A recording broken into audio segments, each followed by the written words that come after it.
Diyos kung kailan gagawin ang mga bagay-bagay at kung hindi pa dumarating ang panahong iyon, hindi sumikilos ang Diyos bago sumating iyon. Ang mga kilos ng Diyos ay may kumpas na sinasabayan, eksakto at ginagawa ayon sa patakaran. Ang Diyos ay kalmado, di nag-aalala.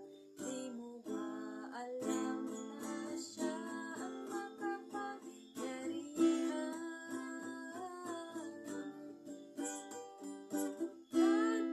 Nagbabalisa, lahat ay nasa mga kamay niya. Mapalad ang magtatapat sa Diyos na nakatitiyak na tinitignan ng Diyos ang niloloob ng tao.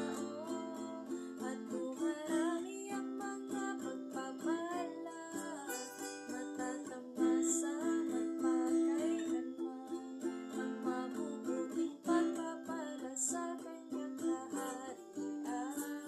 Ito ang pinaka-epektibong paraan para si Satanas ay mapahiya.